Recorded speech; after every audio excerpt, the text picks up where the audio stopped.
This time I've got another VCR. This one came from that big collection of stuff from the fellow that was moving and just said, take all the stuff away, the stuff that's all covered in smoke and smells like a dive bar. This one, I haven't turned it on yet. We're going to plug it in and turn it on for the first time together and see what it does and see if we can get it going. I know it doesn't work, but at this point, well, I kind of suspect what it is, but let's see. Check it out. I got a Philips VCR here. This one here looks pretty dirty. It smells too of smoke. Don't know what's wrong with it. We're going to find out.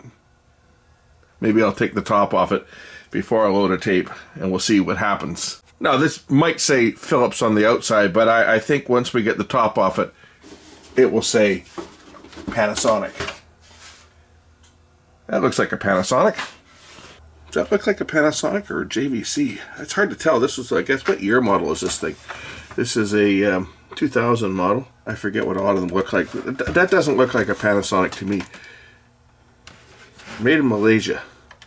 Well, let's grab a garbage tape that I don't care if it gets chewed up, because I don't know what to expect with this one. Hence the reason why we are inspecting it together on camera for the first time to see what happens when I push a tape in.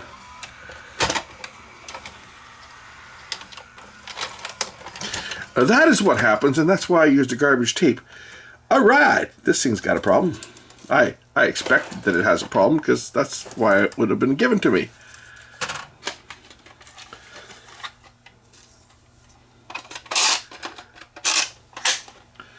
So this is screaming mechanical problems. I don't think the belt is bad because, well, the pendulum gear flips back and forth. It's called a pendulum gear because, you know, well, like a pendulum in a clock, it swings back and forth. This symptom, and I know people are going to say it's going to have bad caps. I don't see any bulging caps. I have a blue screen up on the monitor up in the corner. I'm already thinking where the problem is going to be on this. So we're going to pull the front off. Is this a Panasonic machine? It kind of looks like it is. It kind of looks like Panasonic.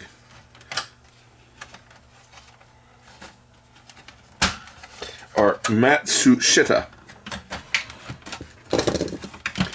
Can we call them that? Matsushita?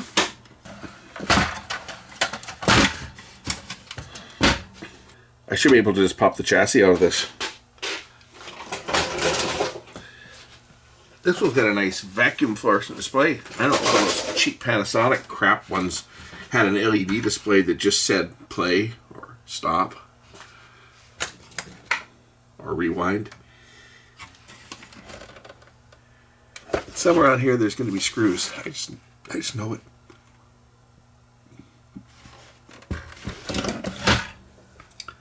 We'll unplug that, and we'll unplug this one. And we'll pull a couple screws.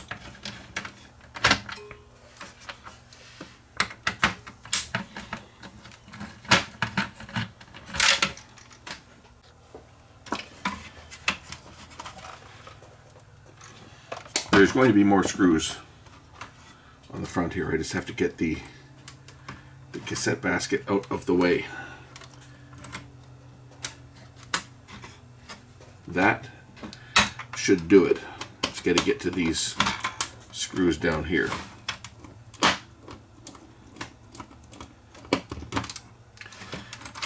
Ultimately, these are holding the chassis in place.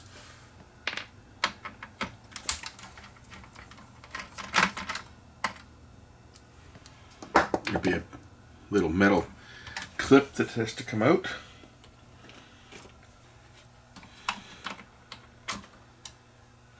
I saw a very good video today where Canadian MP Elizabeth May schooled Donald Trump. It was brilliant. I highly recommend looking that one up if you want some entertainment.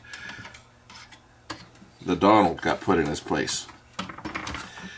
Now I don't know if there's any more screws on the bottom here. I have a sneaking suspicion that they've got this one booby trapped, and they've got screws that go through the board and into the chassis. Why would that not surprise me? So I guess I have to lift the entire board out. Oh, there's one over here. That's good going. You see, you gotta always check these things because they put booby traps in. Now the board lifts out. And is there any screws on this, or is it just got? Oh, it's got plastic clips. It's got these bloody plastic clips here. You see, you've got to release those to release the circuit board from the chassis. Otherwise, you'll be breaking the circuit board. Why did they do this? You know, like they all did this crap. We gotta squeeze this clip with pliers that are far too big.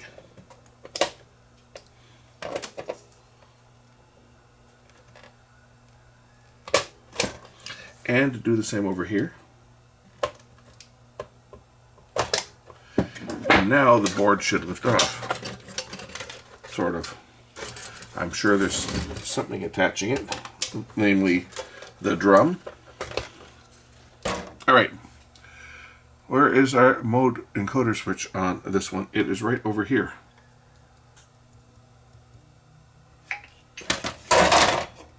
This should be back in the home position. There's an arrow on it. So we back the mechanism all the way up so that the disc or the tape is unloaded, and we'll see that the other tooth here, first of all, the two arrows are going to line up here on the mode switch, and it's going to be right between the two teeth on the cam, just like that. So now we'll pop apart the switch. You know that this is going to be ugly. Just know this one's going to be ugly because it came out of a smoker's home. And anytime electronics comes out of smokers' homes, there's always problems. In this case, the plastic is getting weak on here, and I just broke one of the clips. So that will be something I'll have to be careful that I don't break any other clips, because if I lose more than one, this thing's not going to be held together properly.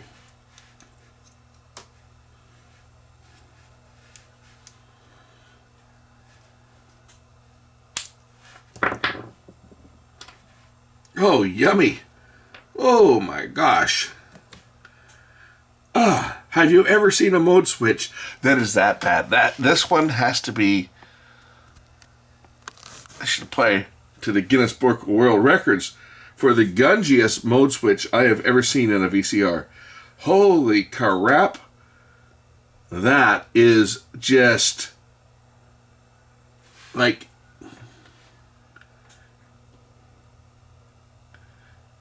ugh, it's like tar. It is tar. That's from the cigarettes. Can you imagine what the guy's lungs are like that where this came from? I'm surprised he's still vertical. And he is. I know the fellow that it came from. But that is absolutely disgusting. Let's get some cleaner here. Get a Q-tip, and we'll get some deoxit in there and get this thing shiny so that it will work. And that is probably all that's wrong with this. I have a Q-tip right here, and we'll grab some deoxit. I'm going to use the liquid deoxit, D100, which is just the pure stuff. Doesn't have all the solvents in it that the other ones do. The ones with the solvents are great. They're better for when you're spraying into a control, because the solvents carry the cleaner in and help carry the dirt away. But in this case, since we're going to polish it manually, we don't need all those solvents. We just put this stuff on directly and wipe it clean. These were silver at one time, and they should be silver again. Pretty quick here, actually. Yeah, you see? There is contacts in here. It's just they are, well, the contacts have put on blackface.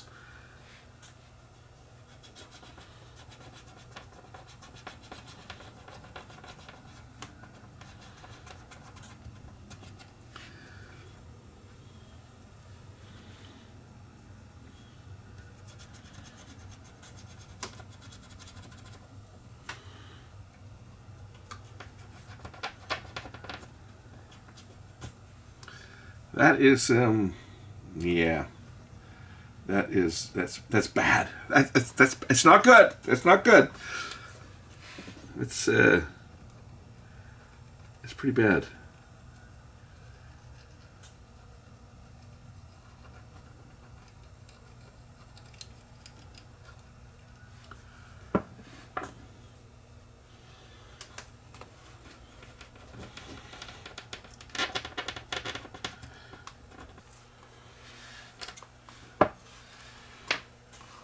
These ones are pretty bad too. We'll just put some cleaner on here and we'll wipe it off with the clean part of the Q-tip. Look at the dirt that came off of just off of that. That's ridiculous.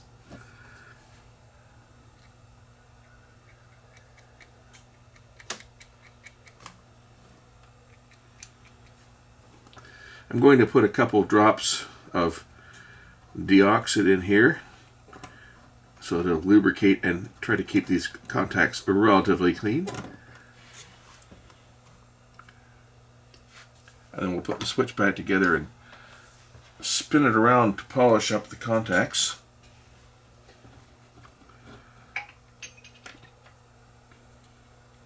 I guess I should clean these ones on the other side here too, shouldn't I? Look at this. Look at how bad that is. Holy crap. Ever seen it? I've never seen anything like this. Like, this is the worst I've ever seen.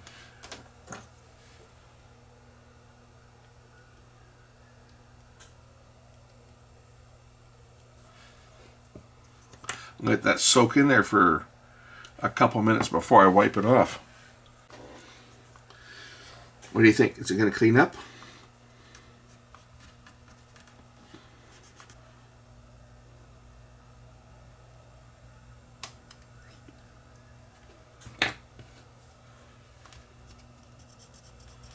Okay, I think that is going to be good enough. That's going to have to be good enough. I had my drone up again today.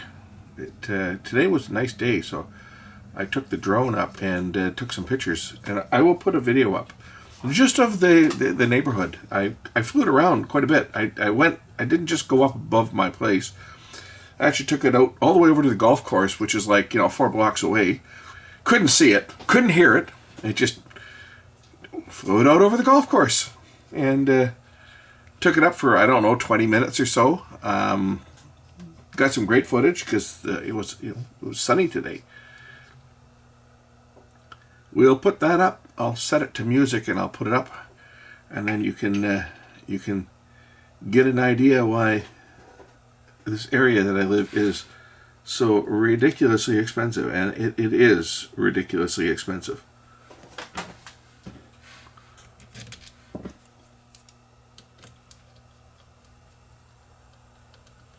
Okay, put that back in. It looks like the grease is okay. I don't need to do anything with that. So I think it's time to throw this thing back together and see whether it works. I'm sure it will. It might not work. I may have to do some more to it, but I think that for starters, we've got the mode switch is now clean, and that was for starters the main problem. One of the main problems was the mode switch. That's why it ate the tape. I'm sure it's why it ate the tape. Alright, drop the unit in. We just have to line up the tape sensor here and drop the board in place and line up those little clips on the bottom, get them through, snap that in, snap that one in. Okay, the board is now firmly held in place, and all of the clips, all the plugs should be in. There's a plug over here for the full race head. Got to make sure that that one is in place. Otherwise, well, it will erase the tape. We'll plug the head drum back in while I've got the whole chassis out. Audio control head. And I like the head cleaner on this one. Actually, that actually probably still works. And it's not falling apart. Plug that in. I got to get this one at the back here plugged in. The actual rotary transformer. Hopefully it didn't break when I lifted it out. That's not good.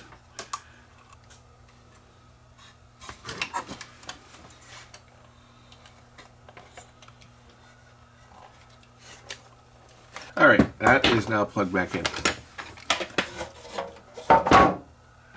Now we can take the whole board and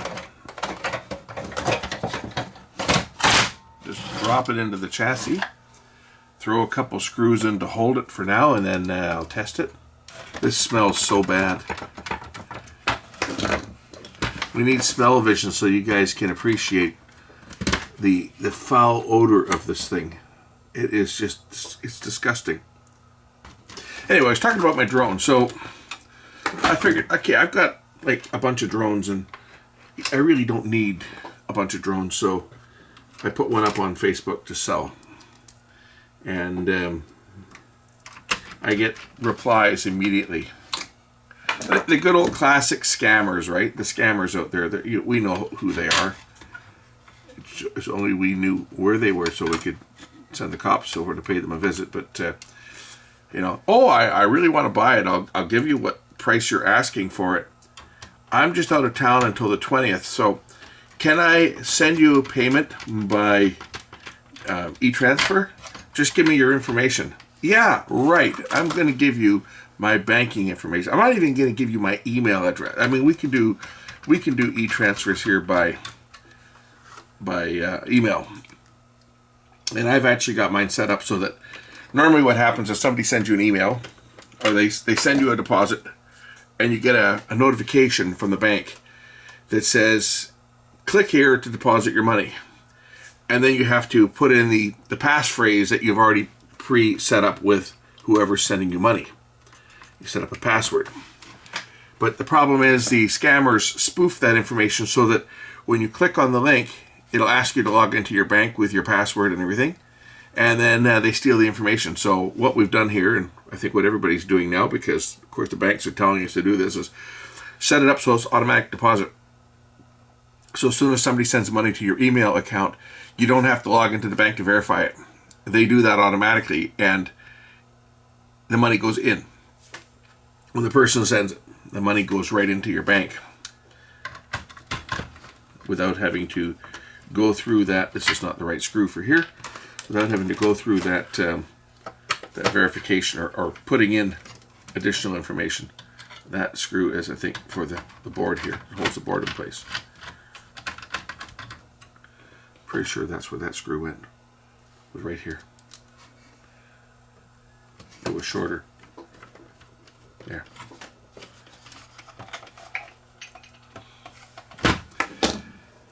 Okay, let's power this thing up, and we'll take it for a test fly, so to speak. It should kick back here in a second. All right, that should be reset. Let's plug in the monitor. It's lighting up. The display works. Let's load a tape and see whether it eats.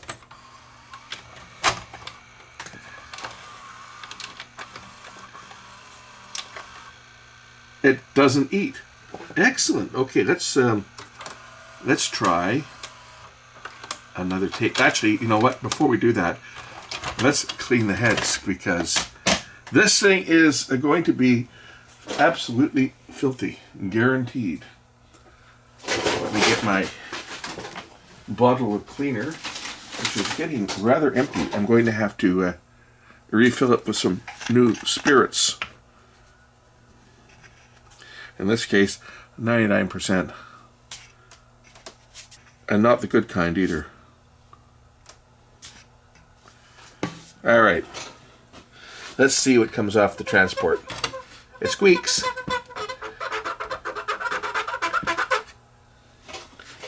I'll do all the guides and everything because otherwise I'm just going to be putting crap on my tape, which will then get transferred to another machine.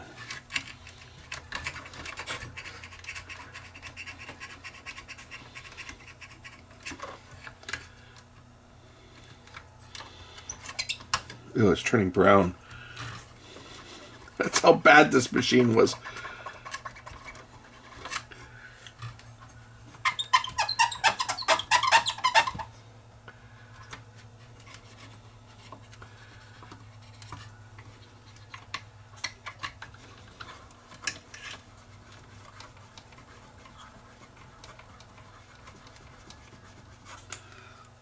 Ugh.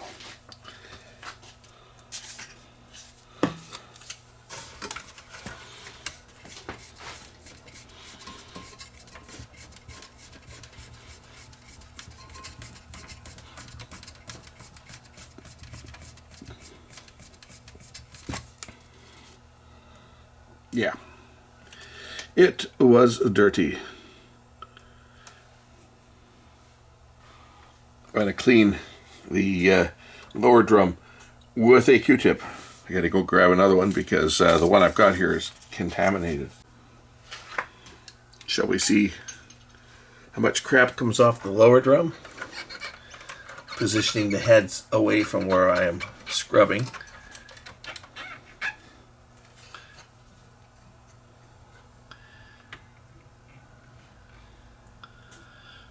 Yeah, there was a bit on there. Well, we didn't. I guess that was the paper got it all. Saved by the bell. Okay, let's try this and see whether it plays.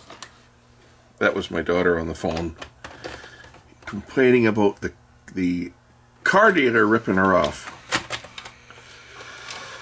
Yes, they have a tendency to do that, don't they? I have a picture.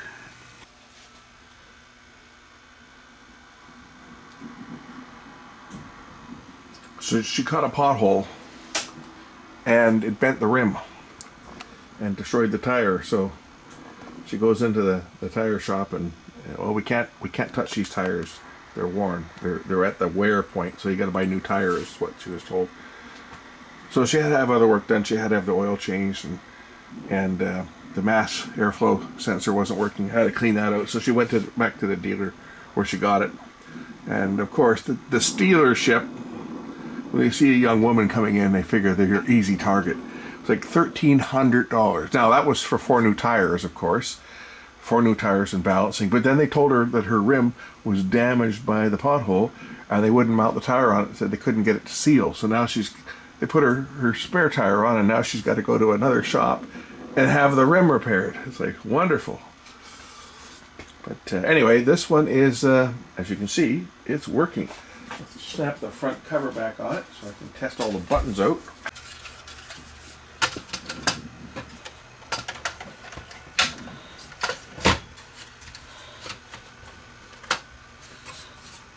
Have to hold open the lid while I do this so that the lid doesn't I put this on, I gotta take this off. That goes on after.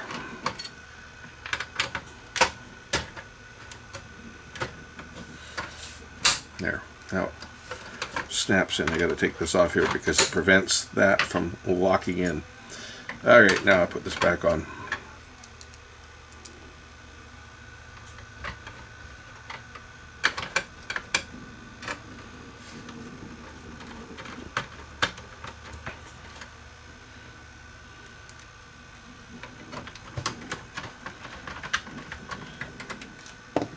I'll check all the other features. Fast forward search works. Reverse search works. And we'll stop and we'll go to full fast forward.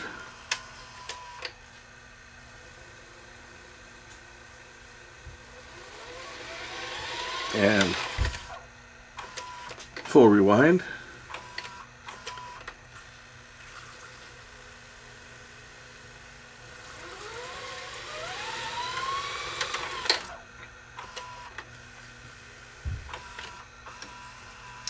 And back to play.